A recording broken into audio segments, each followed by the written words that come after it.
ஆன்மீகம் டாக்ஸ் அன்பர்களுக்கு என்னுடைய அன்பு வணக்கங்களை தெரிவிச்சுக்கிறேன். நான் ஜோதிடர் குரு வரதராஜ பெருமாள். இந்த நிகழ்ச்சி மூலியமா உங்க எல்லாரையும் சந்திக்கிறது ரொம்ப மிக்க மகிழ்ச்சி எனக்கு.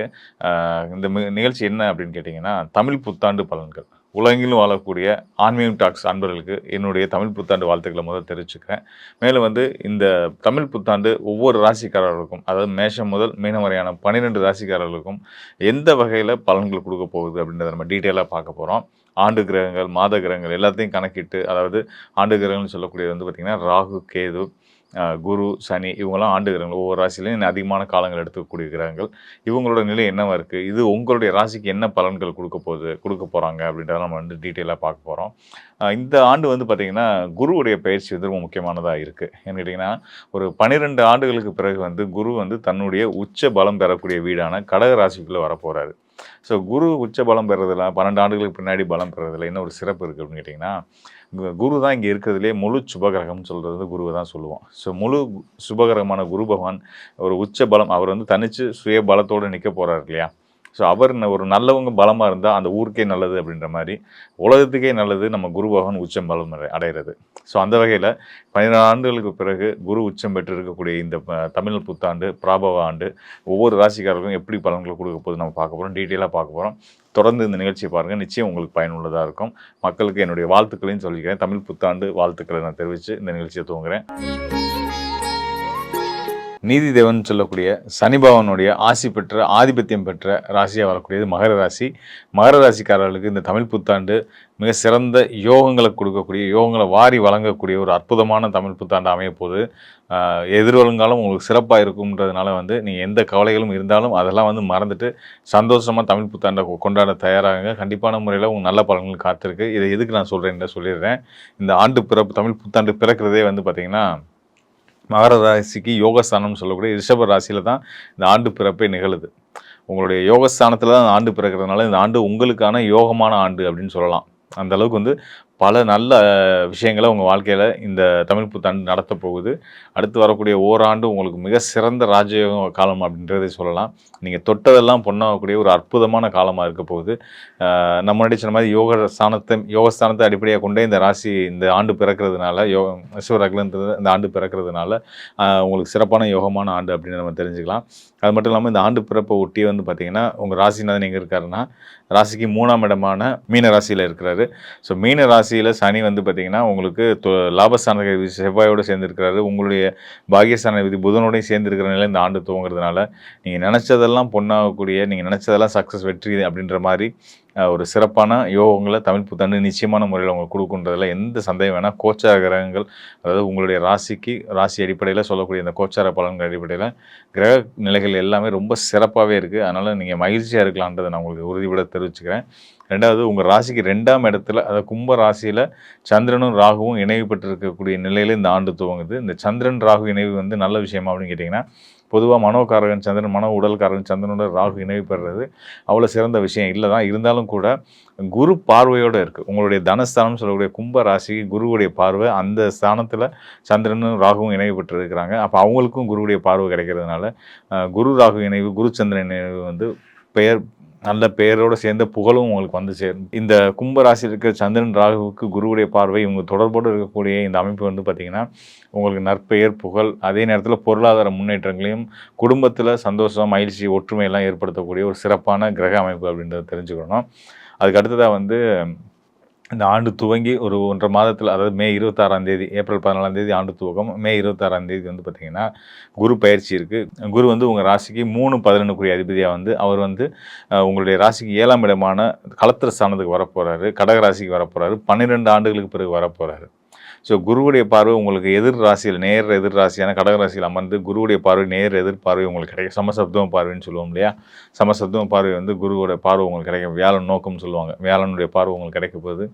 வியாழனுடைய பார்வை குருபவன் முழுச்சுபர், அவருடைய பார்வை நம்ம மேலே விழுந்துட்டாலே நமக்கு இருக்க சிக்கல்கள், சங்கடங்கள் எல்லாம் தீர்ந்து நமக்குள்ளே நம்மளால் முடியாதுன்ற அந்த ஒரு இம்பீரியாரிட்டி காம்ப்ளெக்ஸ்லாம் இருந்துகிட்டு இருக்கும் இல்லையா? அதெல்லாம் தகர்ந்து உங்களுக்குள்ள ஒரு சுப்பீரியாரிட்டி காம்ப்ளெக்ஸ் வரப்போகுது. நம்மளால் எதையும் சாதிக்க முடியும் அப்படின்ற தைரியமும் தன்னம்பிக்கையும் வரப்போகுது. ஒரு பாசிட்டிவிட்டி வந்துடும். நீங்கள் இருந்தால் அந்த இடம் ஒரு சந்தோஷமாக மகிழ்ச்சியாக மாறிடும் அப்படின்னு சொல்கிற அளவுக்கு மகர ராசிக்காரர்களுக்கு நல்ல மாற்றங்களும் குரு வரலாலையும் கிடைக்க போகுது அப்படின்றத சொல்லலாம். அதை இந்த தமிழ் புத்தாண்டு நிச்சயமான முறையில் உங்களுக்கு கொடுக்க போகுது. மேலும் வந்து என்ன உங்கள் ராசிக்கு யோகநாதன் இந்த மாதம் இந்த ஆண்டு துவக்கத்துக்கு காரணமாக இருக்கக்கூடிய ரிஷபதி ராசியுடைய அதிபதியான சுக்கிரன், அவரே உங்களுக்கு தொழில் ஸ்தானத்து அதிபதியாக வந்து சூரியனுடன் உச்சம் பெற்ற சூரியனோட சேர்ந்து இருக்கக்கூடிய நிலை இந்த ஆண்டு துவங்குறதுனால மனசில் என்ன நினச்சிங்களோ அது அப்படியே நடக்க போகுது அப்படின்றத சொல்லலாம். தொழில் சார்ந்த குறிப்பாக சொல்லலாம் தொழில் சார்ந்து நல்ல முன்னேற்றங்கள் உங்களுக்கு ஏற்பட போகுது. இந்த ஆண்டு வந்து பார்த்திங்கன்னா இந்த மாத துவக்கத்திலிருந்து வைகாசி மாதத்துலலாம் பார்த்திங்கன்னா குருவும் சுக்கிரனும் இயந்திர தொடர்புக்கு வந்துடுவாங்க. ஸோ இந்த நிலையில் இருக்கும்போது பொன் பொருள் சேர்க்கை, திருமணம், சுபகாரியங்கள் எல்லாமே தடைபட்டு இருந்த விஷயங்கள்லாம் நல்லபடியாக எந்த தடையும் இல்லாமல் ரொம்ப சுமூகமாக முடிக்கிறதுக்கான சாத்தியங்கள் ஏற்பட போகுது. கடன் விஷயங்களில் வந்து பார்த்திங்கன்னா உங்களோட போராட்டங்களுக்கெல்லாம் வெற்றி கிடைக்க போகுது. நீங்கள் கடன் விஷயங்களை நினச்சி மன உளைச்சல் இருந்தீங்கன்னா அதெல்லாம் கவலையப்படாதீங்க. குரு 2 சுபகிரகங்கள், ஒன்று வந்து சுக்கிரன், இன்னொருத்தர் வந்து வியாழன், 2 பேரோட திருவருளாலையும் குரு அருளாலையும் நீங்கள் நல்லா இருக்க போகிறீங்க. கண்டிப்பான முறையில் குருமார்கள் வழிபாடு பண்ணிகிட்டு இருக்கக்கூடிய மகர ராசிகள் தொடர்ந்து செய்துட்டுருங்க. இது வரைக்கும் குருமார்கள் வழிபாடு எடுக்காதவங்க உங்களுக்குன்னு ஒரு இஷ்ட குருவை எடுத்துக்கோங்க. யாராக வேணாலும் இருக்கலாம். உதாரணத்துக்கு சொல்லணும்னா ரமண மகரிஷி, பட்டினத்தார், சிரடி சாய்பாபா, இப்படி நிறைய பெரிய நல்ல மகான்கள் பெரியவங்க இருக்காங்க. அவங்க யாராவது ஒருத்தர் உங்களுடைய குருவாக எடுத்துக்கிட்டு, இல்லை 18 சித்தர்கள் யாராவது ஒரு சித்தரை வந்து உங்களுடைய குருவாக எடுத்துக்கிட்டு வாழ்க்கையை தொடருங்க. எந்த தடையும் சிக்கலும் பிரச்சனையும் இல்லாமல் இது இருந்தாலும் அதெல்லாம் தவிடுபடியாகி வாழ்க்கையில் வெற்றியோட பயணிக்க போகிறீங்க. இந்த தமிழ் புத்தாண்டு அதுக்கு உங்களுக்கு மிகப்பெரிய உறுதுணையாக இருக்க போகுது அப்படின்றத சொல்லிக்கிறேன். மேலும் இந்த ஆண்டு கோச்சார கிரக நிலைகளில் ஒரு சிறப்பான ஒரு அமைப்பு அமைஞ்சிருக்கு. அதை பற்றி உங்கள்கிட்ட நான் சொல்ல விரும்புகிறேன். அதாவது ஒன்றும் இல்லை, ஒவ்வொரு கிரகங்களும் தன்னுடைய சொந்த நட்சத்திர காலில் நிற்க போகிறாங்க. இப்போ நம்ம உதாரணத்துக்கு சொல்லணும்னா வியாழன் சுபகிரகமான குரு பகவான் எடுத்துக்கிட்டிங்க அப்படின்னா அவர் மிதுன ராசியில் தன்னுடைய சொந்த நட்சத்திரமான புனர்பூச நட்சத்திரத்தில் இருக்கிறாரு. இன்னொரு பக்கம் சுக்கிரன், அவரும் ஒரு முழு சுபகிரகம், குரு அம்சத்தில் இருக்கக்கூடியவர். அவர் மேஷ ராசியில் தன்னுடைய சொந்த நட்சத்திரமான பரணி நட்சத்திரத்தில் இருக்கார். இன்னொரு பக்கம் சனி பகவான் நீதிமான் நியாயவான், அவர் வந்து எங்கே இருக்காருன்னா மீனத்தில் இருக்கார். மீனத்தில் அவர் உத்திரட்டாதி நட்சத்திரத்தில் இருக்கார், தன்னுடைய சொந்த நட்சத்திரம், அவருடைய சொந்த நட்சத்திரம் அது. அதே மாதிரி நிழல் கிரகமான ராகு கும்பராசியில் சதய நட்சத்திரத்தில் இருக்கார், அது அவருடைய சொந்த நட்சத்திரம். அங்கே தான் சந்திரனும் இணையப்பட்டு சதய நட்சத்திரம் சந்திரனுமே நிற்கிறார். ஸோ இது அதே மாதிரி இன்னொரு நிழல் கிரகமான கேது வந்து பார்த்திங்கன்னா சிம்ம ராசியில் தன்னுடைய நட்சத்திரமான மக நட்சத்திரத்தில் இருக்கார். ஸோ இப்படி எல்லா கிரகங்களும் தன்னுடைய சொந்த நட்சத்திர காலில் நிற்கக்கூடிய ஒரு வலுவான நிலையில் இந்த ஆண்டு துவங்கிறதுனால கண்டிப்பான முறையில் கிரகங்கள் நல்ல பலன்களை வாரி தான் கொடுக்க வேண்டிய ஆதிபத்திய பலன்களை வலிமையாக கொடுக்க போகிறாங்க அப்படின்றத நம்ம தெரிஞ்சுக்க வேண்டியதாக இருக்குது. இந்த அமைப்பு வந்து ரொம்ப அபூர்வமான அமைப்பு. எல்லா கிரகங்களும் தன்னோட சொந்த நட்சத்திரத்தில் அமைஞ்சிருக்கிறது வந்து ஒரு உன்னதமான அது கிரகங்கள் செய்யக்கூடிய பலன்களை ஸ்ட்ராங்காக ஆணித்தரமாக கொடுக்க போகிறாங்கன்றது தான். இப்போ நம்ம பார்த்த மாதிரி வந்து பார்த்திங்கன்னா ஒவ்வொரு ராசிக்காரர்களுக்குமே வந்து பார்த்திங்கன்னா ஒவ்வொரு கிரகங்களும் கொடுக்கக்கூடிய பலன்கள் மல்டிப்புளாக இன்னும் வலுவாக ஆழமாக கிடைக்க போகுது அப்படின்றது தான் நான் சொல்ல விரும்புகிறது. நல்ல விஷயங்கள், நெகட்டிவான விஷயங்கள்ன்றது பெருசாக சொல்கிறதுக்கு ஒன்றும் இல்லை. ஏன்னா ஆண்டு முழுதும் குரு சுபகிரகமான குரு பகவான் உச்ச வீட்டில் இருந்து நல்ல நிலையில் இருக்க போகிறார். குரு ஒருத்தர் உச்சம் பெற்றாலே போதும், உலகத்துக்கே நல்லதுன்ற அடிப்படையில் குருவுடைய பலம் நம்ம எல்லாத்துக்கும் கிடைக்க போகுதுன்றதுனாலையும் ஏனைய மற்ற கிரகங்களும் ஆண்டு கிரகங்களும் சிறப்பான யோக நிலையில் இருக்கிறதுனால இந்த பிராபவ ஆண்டு தமிழ் புத்தாண்டு மிக சிறந்த உன்னதமான யோகங்களை உலகத்துக்கே கொடுக்கக்கூடிய ஒரு அற்புதமான ஆண்டாக இருக்குது.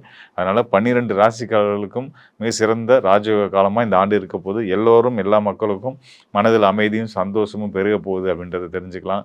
இந்த போர் பதட்டம், சண்டை சச்சரவு, விலைவாசி உயர்வு, ஒவ்வொரு நாட்டுக்குள்ள சங்கடங்கள், போராட்டங்கள், உள்நாட்டுக்குள்ள பிரச்சனைகள், இயற்கை சீற்றங்கள், இதெல்லாம் இந்த மாதிரியான நெகட்டிவான எந்த ஒரு விஷயமும் இல்லாமல் ஒவ்வொருத்தவங்க தனிப்பட்ட வாழ்க்கையிலையுமே வந்து நிம்மதியும் சந்தோஷமும் குடும்ப ஒற்றுமையும் பொருளாதார முன்னேற்றமும் இருக்க சங்கடங்கள்லாம் தீர்ந்து நிம்மதியாக சந்தோஷமான ஒரு வாழ்க்கையை வாழ போகிறோம் அப்படின்ற ஒரு மகிழ்ச்சியோடு இந்த ஆண்டை தூங்குவோம்.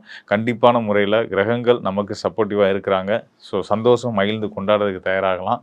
இதெல்லாம் தாண்டி கோச்சார கிரகங்கள் இந்த அளவுக்கு சிறப்பான நிலை இருக்குது. அதே பட்சத்தில் உங்களோட தனிப்பட்ட ஜாதகமும் அதுக்கு சப்போர்ட் பண்ணுதா? உங்கள் தனிப்பட்ட ஜாதகத்தில் உங்களுடைய தசாநாதன் யார், உங்களுடைய லக்னாதிபதி யார், தசா கிரகத்துக்கும் லக்னத்துக்கும் நட்பு கிரகமாக இருக்கா, பகை கிரகமாக இருக்கா, உங்களுடைய தனிப்பட்ட ஜாதகத்தில், சுய ஜாதகத்தில், ஜனன ஜாதகத்தில் எதிர்வரும் காலங்கள் எப்படி இருக்குது, இப்படிதை பற்றி இன்னும் தனித்துவமான துல்லியமான பலன்கள் தெரிஞ்சுக்கணும் அப்படின்னா இந்த டிஸ்பிளேல இருக்க என்னுடைய எண்ணுக்கு தொடர்பு கொள்ளுங்க.